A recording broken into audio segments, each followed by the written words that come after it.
Good morning, everyone. Today we will cover complete constitutional provinces, यानी कि इसके अंदर आने वाली जो हर चीज़ है, जैसे कि making of constitution, history of constitution, constituent assembly, उनके जो हेड है, सब हम कवर करेंगे अंडर 50 क्वेश्चंस। तो लेट्स स्टार्ट। जो पहला क्वेश्चन हमारा वो है, who was the chairman of the drafting committee of constituent assembly. Drafting committee के जो चेयरमैन थे वो हमारे कौन थे? तो इसके जो हमारे जो चेयरमैन थे ड्राफ्टिंग कमेटी के, वो थे हमारे B.R. अम्बेडकर। ठीक है। सेकंड क्वेश्चन हमारा ये है कि how many members of the constituent assembly sign the constitution of India. कि कितने मेंबर्स ने जो कॉन्स्टिट्यूएंट असेंबली के थे उन्होंने कॉन्स्टिट्यूशन इंडिया बनाया। ठीक है। ओरिजिनली तो हमारे पास ये थे 389, बट इसमें हमारे थे, ये थे elected plus provisional. Princely provisional के थे जो प्रिंसली स्टेट्स के, प्लस 4 ब्रिटिश इंडिया के मेंबर्स थे, ये मतलब ब्रिटिशर्स थे। ठीक है। इलेक्टेड तो वो जो इलेक्ट होके आए थे, प्रोविजनल वो जो जो कुछ कुछ प्रिंसली स्टेट्स बचे हुए थे इंडिया में, वहाँ से जो वहाँ का जो राजा होगा वहाँ से एक अपना जो आदमी है वो भेजेगा। ठीक है। तो इसका जो पर इसमें बाद में डिस्प्यूट्स हुए, तो हमारे लास्ट में बचे ओनली 284 मेंबर्स। ठीक है। थर्ड क्वेश्चन है हमारा, the permanent president of constituent assembly was. Permanent president थे जो हमारे, वो कॉन्स्टिट्यूएंट असेंबली के कौन थे? प्रोविजनल में बता देता हूँ। प्रोविजनल थे हमारे डॉक्टर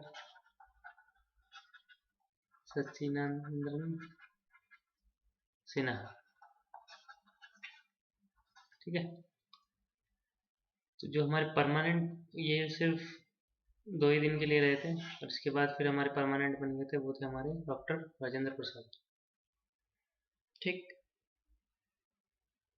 फिर हमारा है फोर्थ क्वेश्चन। फोर्थ क्वेश्चन क्या कह रहा है, who among the following was a non Congress member of the constituent assembly. कि कॉन्स्टिट्यूएंट असेंबली इनमें से कौन सा था जो कांग्रेस से नहीं थे? तो जे जेबी कृपलानी हमारे थे, डॉक्टर अम्बेडकर हमारे नहीं थे, के.एम. मुंशी भी थे, टी.टी. कृष्णाचार्य भी थे। तो इसका आंसर हमने क्या पूछा? नॉन कांग्रेस मेंबर पूछा ना, तो नॉन कांग्रेस मेंबर क्या होगा? डॉक्टर अम्बेडकर नहीं थे। ठीक है। नेक्स्ट जो क्वेश्चन है हमारा वो ये है कि how many members were assigned by cabinet mission in constituent assembly. एक कैबिनेट मिशन जो ब्रिटिशर्स लेके आए थे, उसके अंडर कितने मेंबर्स थे कॉन्स्टिट्यूएंट असेंबली में? तो इसका आंसर है हमारा 296 मेंबर्स। ठीक। फिर वो बढ़ के उन्होंने 389 वगैरह कर दिया था, और लास्ट में 284 ही बचे थे। Next question, what was the duration in making of Indian constitution. Indian constitution को बनने में कितने साल लगे, कितने महीने और दिन लगे थे? तो ये हमारा शुरू हुआ था 9 दिसंबर 1946 से 26 नवंबर 1949। ठीक। और हमारा जो कॉन्स्टिट्यूशन था वो इम्प्लीमेंट कब हुआ था? वो इम्प्लीमेंट हुआ था 26 जैन 1950 को। तो दिसंबर और जनवरी हम बस वेट कर रहे थे कि 26 जनवरी आ जाए, क्योंकि 26 जनवरी हमारे लिए एक इम्पॉर्टेंट डेट है, क्योंकि इसी दिन पूर्ण स्वराज की डिमांड की गई थी, तो ये हम उसको लकी मानते थे। तो यहाँ से यहाँ तक का टाइम पूछा गया था। ये टाइम कितना है? ये है 2 साल 11 महीने 18 दिन, यानी कि ऑप्शन सी। ठीक है। फिर नेक्स्ट क्वेश्चन है, which of the following give the idea of constituent assembly for India. Constituent assembly बनाने का आइडिया किसने दिया? ठीक है। ये हमारा दिया था कैबिनेट मिशन प्लान ने, जो यहाँ वाला ये, इसी ने ये बोला था कि कॉन्स्टिट्यूएंट असेंबली में कितने मेंबर्स होंगे, और यही आइडिया लेके आए थे कि कॉन्स्टिट्यूएंट असेंबली एक होनी चाहिए। जो नेक्स्ट क्वेश्चन है हमारा, the constitution of India was enacted on 26 November 1949 by. सीधी सी बात है कि कॉन्स्टिट्यूशन है वो हमारा अभी कौन इम्प्लीमेंट करेगा? इम्प्लीमेंट करेंगे हमारे प्रेसिडेंट ऑफ इंडिया।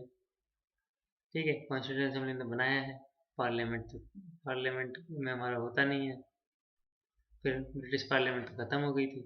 इन दोनों में आप कंफ्यूज हो सकते थे, पर इम्प्लीमेंट कौन करेगा? तो प्रेसिडेंट ही करेगा। 9th, when did the Indian Constituent Assembly met for the first time? अभी मैंने बताया 9 दिसंबर से शुरू हुआ था ये, तो 9 दिसंबर 1946 करेक्ट आंसर। तो 10th क्वेश्चन है हमारा, the constitution of India was complete by which of following dates? ये बताया अभी मैंने, 26 नवंबर 1949 खत्म। ठीक है, बात है नेक्स्ट क्वेश्चन पे।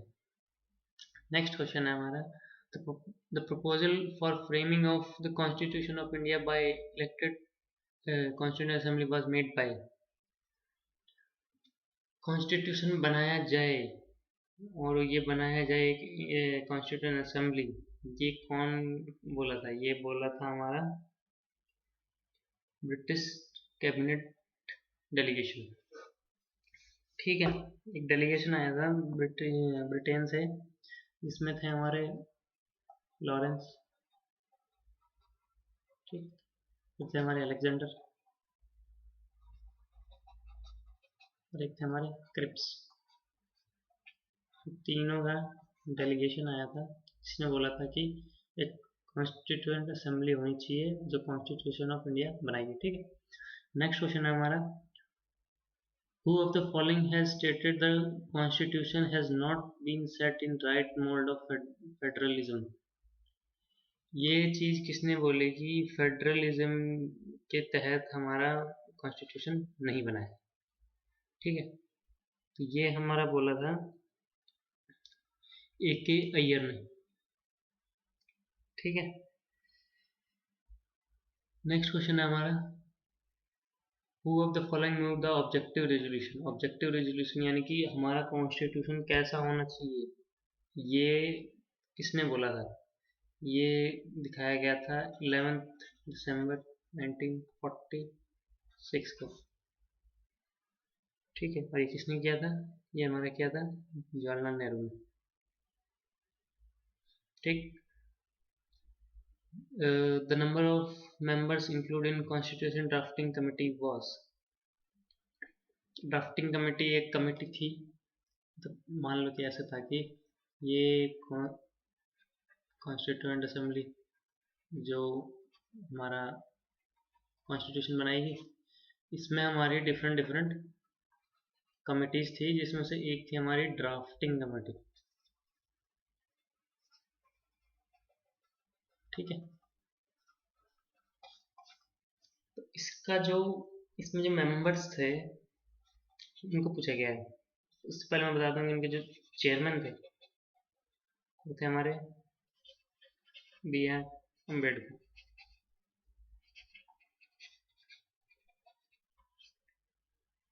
ठीक है, तो अम्बेडकर को मिला के प्लस 6 और थे ड्राफ्टिंग कमेटी में, तो टोटल कितने हो गए हमारे पास? 7। 14A7 correct answer. ठीक है, नेक्स्ट क्वेश्चन है हमारा, draft of Indian constitution was prepared by. जो ड्राफ्ट था इंडियन कॉन्स्टिट्यूशन का वो किसने प्रिपेयर किया था? ये हमारा किया था sir B.N. Rao, advisor of constitution assembly. ठीक है, फिर आता है हमारा नेक्स्ट क्वेश्चन है कि consider the following statement regarding the composition of constituent assembly. The representatives were to be elected from the 4 constituents: Hindu, Muslim, Sikh and Christian. Christian नहीं थे इसमें, हिंदू एंड मुस्लिम थे, ये गलत। Chairman of union constituency committee was, जो chairman थे union constituent committee के सरदार वल्लभ भाई पटेल थे, ये गलत। इसका एक तरीका बताता हूँ, देखो यूनियन कॉन्स्टिट्यूएंट कमेटी, ये भी इसी की पार्ट थी, मतलब कॉन्स्टिट्यूएंट असेंबली की यूनियन कॉन्स्टिट्यूशन असेंबली। ठीक है, तो यूनियन वाले जितने भी थे उसके हमारे थे पंडित जवाहरलाल नेहरू। नेक्स्ट उसी का पार्ट है, the total strength of constitution assembly was 389, सही बात है। The drafting committee under the chairmanship of doctor V M Ambedkar consisted of 8 member, 8 नहीं है 7 थे, ये भी गलत। फिर पूछा गया विच ऑफ द करेक्ट, करेक्ट कौन सा बचा हमारा, थर्ड ओनली 3। ठीक है, फिर नेक्स्ट क्वेश्चन है हमारा मैच द फॉलोइंग। ठीक है, अब हमको इसमें थोड़ा लॉजिक लगाना पड़ेगा। ठीक है, तो मैंने बताया कि यूनियन कॉन्स्टिट्यूएंट कमेटी, यूनियन आया, यूनियन के हमारे होंगे जवाहरलाल नेहरू, यानी कि सी के तो हो गए 4। ठीक है, C4 किस किस में, C4 इसमें और इसमें। ठीक है, नेक्स्ट हमें बताया है कि स्टीयरिंग कमेटी के हमारे थे डॉक्टर राजेंद्र प्रसाद, यानी कि A2। A2 किसमें मिल रहा है, इसमें मिल रहा है, हमारा ऑप्शन करेक्ट होगा ए। ठीक है, इसके अकॉर्डिंग फिर B3 हो जाता है, तो यानी कि बी का हो गया हमारा JP Kripalani, fundamental right sub committee के हमारे थे जेपी कृपलानी, और फिर बचे हमारे प्रोविंशियल कॉन्स्टिट्यूशन कमेटी के हेड थे जो सरदार वल्लभ भाई पटेल। ठीक है, फिर आता है क्वेश्चन नंबर 18 पे। Consider the following statement. Dr. Sachinanand Sinha was elected as the provisional president of the Constituent Assembly. हाँ भाई थे, 2 दिन के लिए थे। S.C. Mukherjee was elected as the Prime Minister of S.C. Mukherjee was elected as the Vice President of the Constituent Assembly. S.C. Mukherjee हमारे president थे, सही बात है, दोनों स्टेटमेंट करेक्ट है, यानी कि बोथ 1 and 2। नेक्स्ट हमारा है फिर मैच द फॉलोइंग। अभी हमने पढ़ा है कि vice president of constituent assembly थे हमारे S.C. मुखर्जी, यानी कि A4। A4 हमारा एक में ही है, बन गई बात, ये हमारा हो जाएगा A4। एक और हम कर सकते हैं, जैसे कि chairman of union constituent committee, यानी कि D2। ठीक है, तो D2 हमारे पास यहाँ इन दो में थे, तो हम एलिमिनेशन से भी कर सकते थे, पर हमें सीधा ही पता चल गया कि वाइस प्रेसिडेंट हमारे S.C. मुखर्जी थे, तो हमारा क्वेश्चन सीधा ही हो गया। फिर नेक्स्ट है हमारा 20. Consider the following statement about the judicial system introduced by the British in India. तो जो ब्रिटिश जो लेके आए थे अपना जुडिशियल सिस्टम, वो कैसा था? इट जुडिशियली यूनिफाइड इंडिया, सही है, पूरे इंडिया के लिए एक ही था। The British established a new system of law through the process of enactment and relevant interpretation of customary law, सही बात है, इन्होंने नया सिस्टम लाए थे वो, इसके अंदर 2 कोर्ट थे, एक था क्रिमिनल कोर्ट, ठीक है, फिर एक था सिविल कोर्ट। ओके, तो सही बात हो गई। In general the British tend to avoid the customary laws of India, customer avoid नहीं करते थे, उनको फॉलो करते थे, मतलब कि जो पुरानी लॉज थी, जैसे कि जो राजा के टाइम पे या जो बनी हुई थी लॉज, उनको वो अवॉइड नहीं करते थे, उनको देखते थे, उनको फॉलो करना चाहते थे तो करते थे। तो हमारा कौन कौन से होगा 1 and 2, यानी कि ऑप्शन ए। ठीक है, फिर question number 21। Which of the following statement about the formation of the Constituent Assembly is correct? Constituent assembly बनने में इनमें से कौन सा स्टेटमेंट या इनमें से कौन से स्टेटमेंट सही है?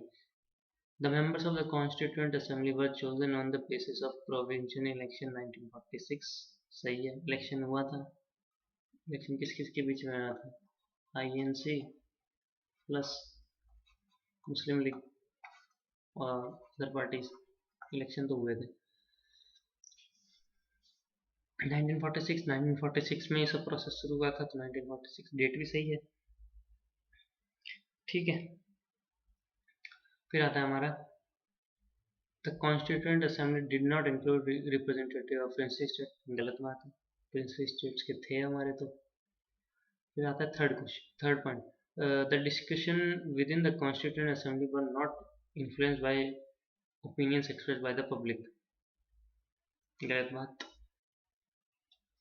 फिर फोर्थ पॉइंट है, in order to create a sense of collective participation, submission was solicited from the public। सही बात है भाई, सेंस ऑफ कलेक्टिव पार्टिसिपेशन और सबमिशन पर ये पब्लिक की उससे रिगार्डिंग था, तो ये पॉइंट भी सही है हमारा। तो हमारे कौन कौन से सही हो गए, 1 और 4, यानी कि ऑप्शन डी। फिर आता है हमारा question number 22, the constituent assembly of India convinced to prepare the Constitution of India appointed a subcommittee headed by Gopinath Bardoloi। एक और कॉन्स्टिट्यूएंट असेंबली के साथ एक और सब कमेटी थी जो हेड कर रहे थे गोपीनाथ बरदोली।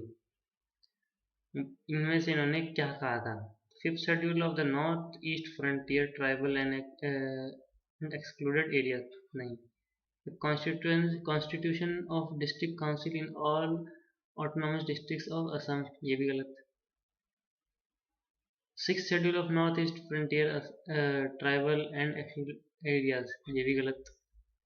इन्होंने एक ही चीज बोली थी, demarcation of territories in north east India, तो 4D ओनली। फिर नेक्स्ट हमारा मैच द फॉलोइंग। फिर आगे हमारे Rajendra Prasad, S C. Mukherjee, B R Ambedkar का आपको पता ही है, हेड थे किसके, ड्राफ्टिंग कमेटी के। देखिए D3 कौन सा बचे, ये दो बचे, ये दोनों खत्म।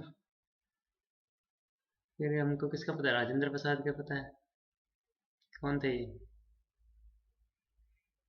चेयरमैन थे इसके ड्राफ्टिंग कमेटी के, सॉरी ये तो बी आर अम्बेडकर थे चेयरमैन हमारे ड्राफ्टिंग कमेटी के, और राजेंद्र प्रसाद थे हमारे पूरे कॉन्स्टिट्यूएंट असेंबली के चेयरमैन थे, यानी कि A2 तो दोनों में ही है। ठीक है, फिर हमारे एस.सी. मुखर्जी थे क्या थे, वाइस प्रेसिडेंट थे, यानी कि C4 किसमें है, C4 ऑप्शन ए में। ठीक है, हो गया। The draft constitution as framed only provides a machinery for the government of the country. It is not a contrivance to install any particular party in power as has been done in some countries.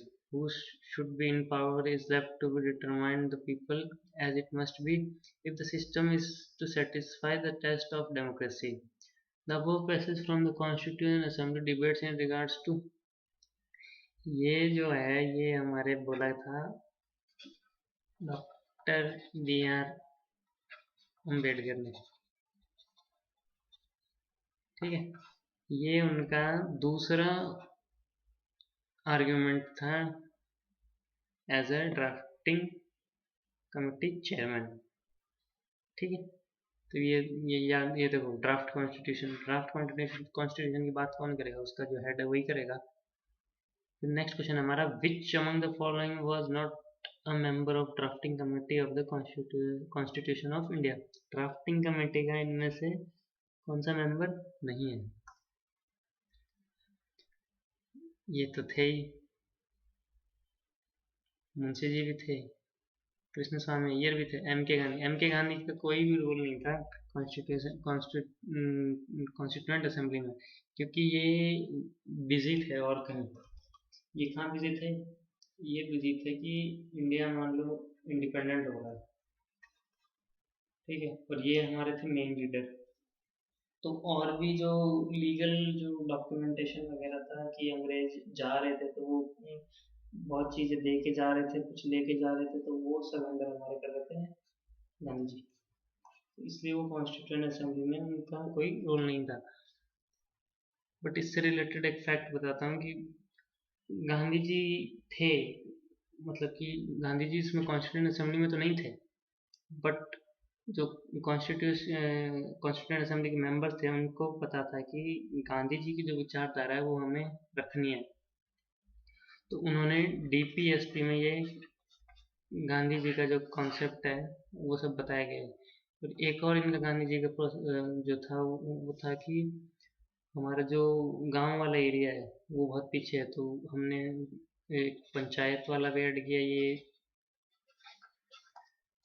Schedule 11 में included है, ठीक है। पर Gandhi ji direct member नहीं थे। फिर आता है हमारा next question, consider the following statement about the preamble of the constitution and state which of the them are correct with the help of given codes. Preamble के बारे में पूछा गया। The objective resolution proposed by Pandit Jawaharlal Nehru became the preamble. सही बात है। It is not justiciable in nature। ये भी हमको पता नहीं है। It can not be amend हुआ है ये, ठीक है। फिर है हमारा it can not override the specific provisions of constitution, ठीक है।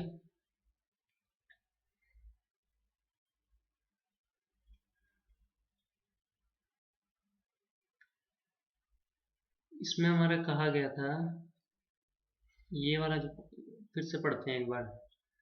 The objective resolution proposed by Pandit Jawaharlal Nehru and became the preamble। सही बात है। It is non-justiciable in nature, ये भी सही बात है। It cannot be amended, ये गलत लग रहा है, सही पूछा है ना, ठीक है। हाँ, It cannot be amended, तो ये हुआ था हमारा, एक केस हुआ था, केस का नाम था केशवानंद भारती केस। इसमें क्या हुआ था कि जो प्रीएम्बल है ये अमेंड हो सकता है, बट इसका जो बेसिक फीचर है वो हम अमेंड नहीं कर सकते, ठीक है। तो हमारे 1 सही है, 2 भी सही है, 3 गलत है, 4 सही है। तो 3 हम हटाएंगे, 3 कट गया। फिर क्या बचा हमारा 1 2 एंड 4, यानी कि ऑप्शन बी, ठीक। फिर आता है हमारा question number 27। The preamble of Indian constitution adopted on 26 November 1949 did not include the terms. जब पहली बार प्रीएम्बल बना था तो उसमें कुछ टर्म्स नहीं थी, तो उसमें हमारी कौन कौन सी टर्म नहीं थी? एसएसआई, यानी कि सोशलिस्ट, सेकुलर और इंटीग्रिटी, ये 3 हमारे नहीं थे। ये 3 हमारे आए थे कौन से? 42nd अमेंडमेंट से, ठीक है। तो 1 2 3। Question number 28। Who among the following were the members of the drafting committee of the constitution? Drafting committee members, ये बहुत इंपॉर्टेंट है, इसी से सारे क्वेश्चन होते हैं। ड्राफ्टिंग कमेटी के जो मेंबर्स हैं, ठीक है। तो एक बार मैं सारे मेंबर्स बता देता हूँ। इसके थे हमारे सबसे ऊपर बी आर अम्बेडकर, ठीक। नेक्स्ट पे थे हमारे अय्यर। फिर नेक्स्ट थे हमारे मुंशी। नेक्स्ट थे हमारे अयंगर। ये दो तो आपको सीधे याद हो गए, अय्यर और अयंगर, ठीक है। और अम्बेडकर तो हेड थे, 3 तो याद हो गए, याद करना। मुंशी, फिर थे हमारे सादुल्ला, ठीक है। नेक्स्ट थे हमारे मित्तर। नेक्स्ट थे हमारे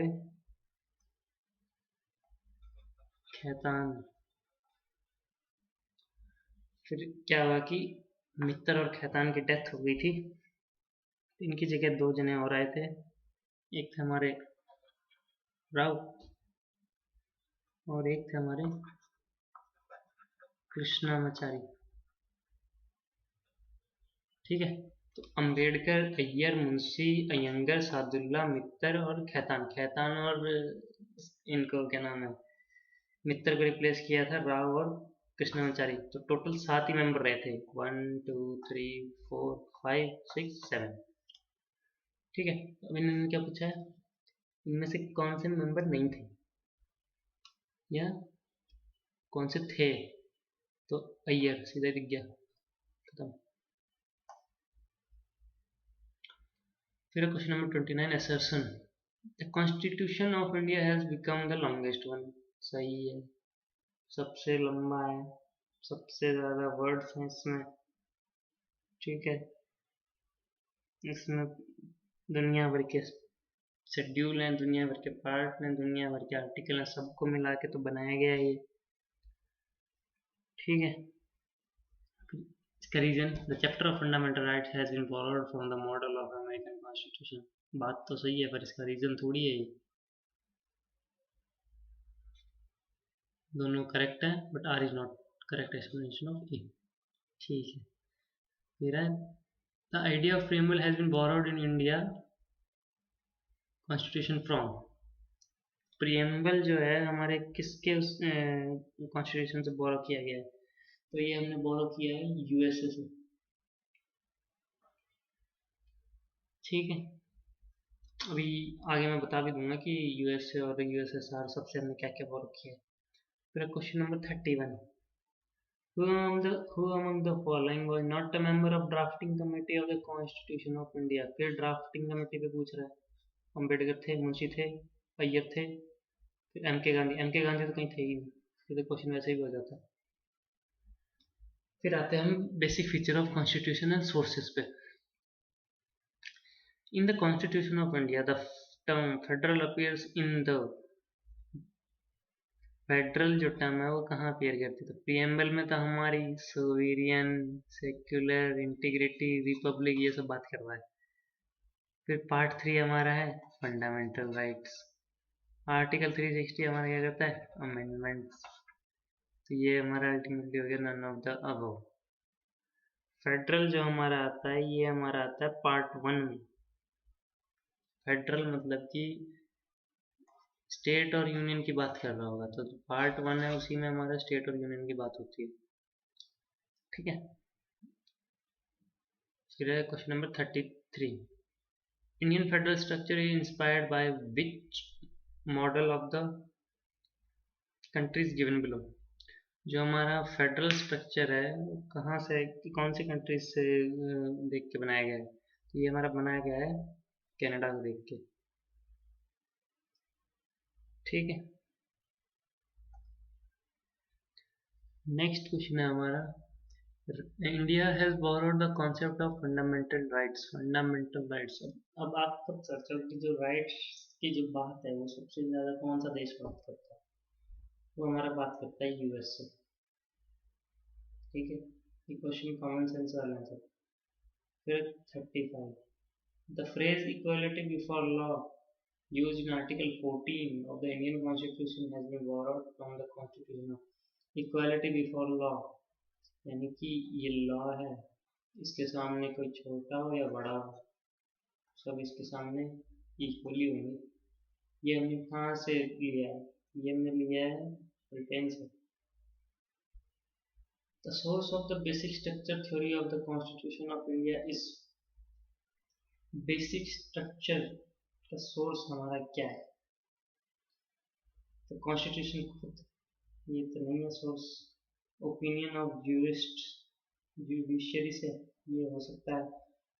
इंडिशनल इंटरप्रिटेशन ये नहीं है। पार्लियामेंट्री स्टेटस ये नहीं है।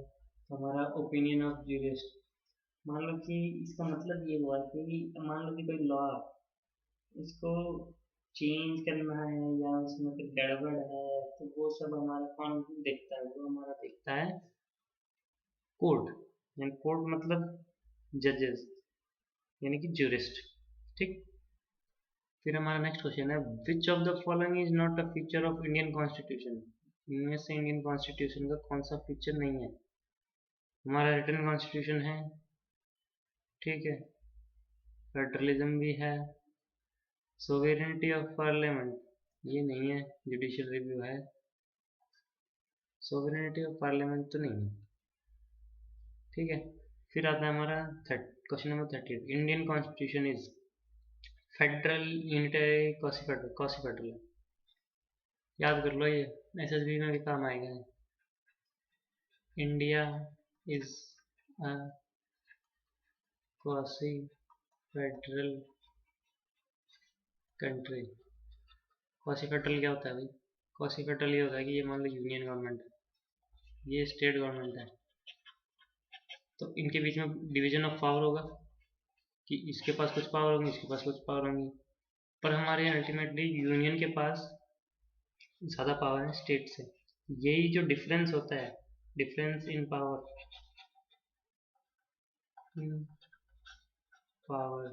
Is known as quasi federal. Next question है हमारा, which one of the following is not part of basic structure of the Indian constitution? Rule of law, secularism, ठीक है।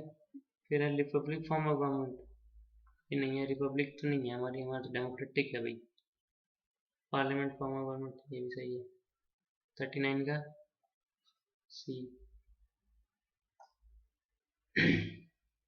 फिर है question number 40, Indian constitution is, Indian constitution हमारा कैसा है?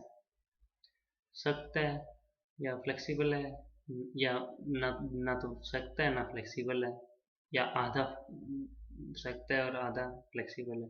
तो हमारा जो इंडियन कॉन्स्टिट्यूशन है वो नाइदर रिजिड और नॉट फ्लेक्सिबल है, ना तो वो सख्त है ना ही वो फ्लेक्सिबल। फिर है हमारा question number 41, the idea of concurrent list in India, Indian constitution has been borrowed from. अब देखो, 3 तरह की लिस्ट होती हैं, union list, second is state list, third is concurrent list. Difference क्या है तीनों में? यूनियन मतलब कि जो यूनियन गवर्नमेंट के जो इश्यूज होंगे वो आएंगे हमारे यूनियन लिस्ट में। जो स्टेट के जो इश्यूज होंगे, मान लो कि कोई स्टेट है जैसे उत्तराखंड है, मान लो कि उसके अंदर कुछ चल रहा है, उसके जो इश्यूज होंगे वो स्टेट लिस्ट में आ जाएंगे, ठीक। फिर आता है हमारा कॉन्करेंट लिस्ट। कॉन्करेंट लिस्ट मतलब कि जो दोनों में आता हो, यूनियन और स्टेट दोनों में। ऐसा मान लो कोई इशू है, मान लो कि कोई रिवर को लेकर इशू है, जैसे कि अभी चल रहा है उसमें पंजाब और हरियाणा डैम को लेके, डैम को सॉरी उसको लेके, कैनाल को लेके, ठीक है। तो वो हमारा आ रहा है कॉन्करेंट लिस्ट में। तो ये पूछ रहा है कि कॉन्करेंट लिस्ट हमने किससे बोरो की? तो ये हमने बोरो किया ऑस्ट्रेलिया से, ठीक है। Idea of directive principle of state policy in Indian constitution has been taken from the constitution of DPSP की बात कर रहा है। डीपीएसपी, डीपीएसपी हमने किससे लिया? हमने लिया ये आयरलैंड से। फिर हमारा the federal system of India was inspired by constitution of the following. Federal, federal system हमने कहाँ से लिया? हमने लिया है कनाडा से। Which of the following are the correct matching of the countries and borrowed feature of, इनमें से कौन सा सही है? यूके बाइकैमरल पार्लियामेंट है जी। फिर हमारा है यूएसएसआर, यूएसएसआर में क्या है? Independence of judiciary and judicial review, गलत। एसएसआर से हमने लिया है 5 ईयर प्लान, ठीक है। इसके अलावा फंडामेंटल ड्यूटी भी हमने इससे ली है। फिर ऑस्ट्रेलिया 5 ईयर प्लान यहाँ पे भी आ गया, ये तो वैसे ही गलत हो गया। ऑस्ट्रेलिया से हमने लिया है कॉन्करेंट लिस्ट, ठीक है। और क्या है? Language of preamble, preamble. फिर आता है यूएस लैंग्वेज ऑफ प्रीएम्बल, ये वैसे गलत हो गया क्योंकि लैंग्वेज ऑफ प्रीएम्बल हमने किससे लिया? ऑस्ट्रेलिया से लिया है। आते हैं हम यूएस पे। यूएस से क्या लिया है? इंडिपेंडेंट जुडिशरी, ठीक है। रिटन कॉन्स्टिट्यूशन, एक। फिर आता है जापान। जापान से हमने लिया है, क्या बोल रहा है ये, law on which the supreme court functions, ठीक है। तो ये सही बात है भाई, सुप्रीम कोर्ट की जो फंक्शन है जापान से लिया है हमने। फिर आयरलैंड का है हमारा method of election of president, ये भी बात सही है। Method of election of president है वो हमने आयरलैंड से लिया। तो हमारा सही कौन कौन सा हो गया, यूके वाला हो गया, जापान, आयरलैंड, ठीक है। 156 यानी कि सी, ठीक है। नेक्स्ट हमारा क्वेश्चन जो है, which of the following statement about the constitution of India is or are correct, ठीक है। इनमें से कौन सा सही है। Popular sovereignty and adult franchise are basic feature of the constitution, ठीक है। द कॉन्स्टिट्यूशन इज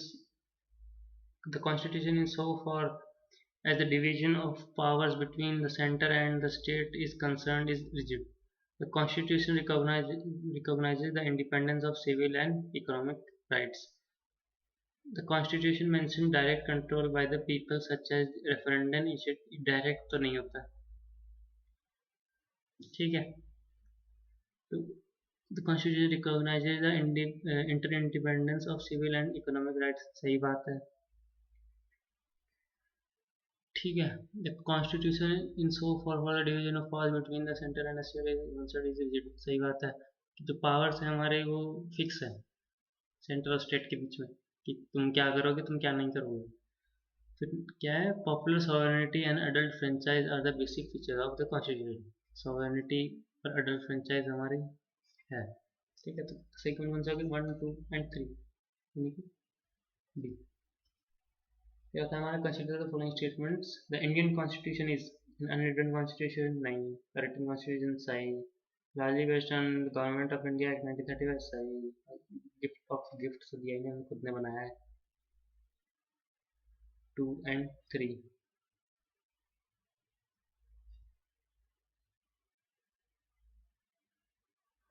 फिर हमारा मैच द फॉलोइंग, फंडामेंटल, ये जैसे अब देखो इसमें से क्या क्या पता है हमको, फंडामेंटल राइट्स, फंडामेंटल राइट्स हमने किससे लिए, यूनाइटेड स्टेट से, यानी कि बी का तो हो गया 3, बी का 3, ये दो बचे हमारे पास। फिर है पार्लियामेंट्री सिस्टम, पार्लियामेंट्री सिस्टम कि दो हाउसेज होंगे हमारे, फिर एक अपर हाउस होगा एक लोअर हाउस होगा, सभी लोकसभा और राज्यसभा, ये हमने लिया है यूनाइटेड किंगडम से, क्योंकि सी का भी हो गया 2, सी 2, क्वेश्चन तो बन गया, यहाँ भी ये तो एलिमिनेट हो गया था, ये भी एलिमिनेट हो गया था, बन गया सी। फिर भी देख लेते हैं, डीपीएसपी हमने किससे लिया था, डीपीएसपी हमने लिया था आयरलैंड से, बी 1 बचा कौन, ए दिया गया 4 ऑटोमेटिकली खत्म। फिर आता है consider the following statement, the salient feature of the Indian constitution provide for single citizenship for the whole India, single citizenship है, strictly federal form of government, federal तो नहीं है क्वासी फेडरल है, unique blend of rigidity and flexibility, सही है, 1 and 3। D, which of the following are considered as parts of basic structure of Indian Constitution, basic structure of Indian constitution में से क्या है, ठीक है। Republication and democratic form of government, secular character of the constitution, division between fundamental rights and directive principle of state policy, federal character of the constitution। तो याद करके बताओ इनमें से क्या होगा, देखो division between fundamental rights and directive principles of state policy, कोई डिवीजन नहीं है, ये गलत। फिर federal character of the constitution, constitution हमारा सबसे बड़ा वही है, फेडरल ही है ये, मतलब कि जो कॉन्स्टिट्यूशन है ये सबसे बड़ी सुप्रीम पावर है हमारी। फिर हमारा secular character of the constitution, secular character है हमारे कॉन्स्टिट्यूशन में, सही बात है। Republication and democratic form of government, सही बात है। कौन कौन सही हुआ, 1 2 4। Which of the following feature of the Indian government system are the essential feature of the parliamentary government system? इनमें से parliamentary government system important feature क्या है? फर्स्ट है presence of nominal and real executive, होते हैं हमारे, real भी होते हैं और नॉमिनेटेड भी होते हैं, ठीक है।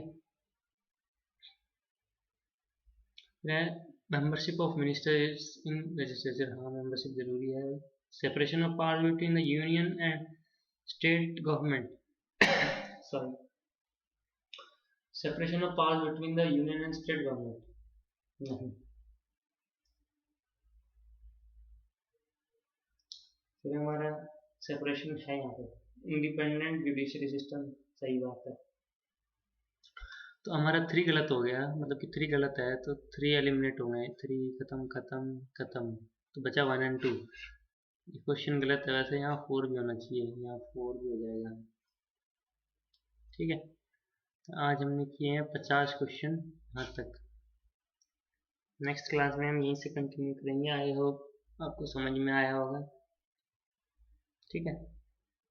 मिलते हैं अगली क्लास में, ओके, थैंक यू।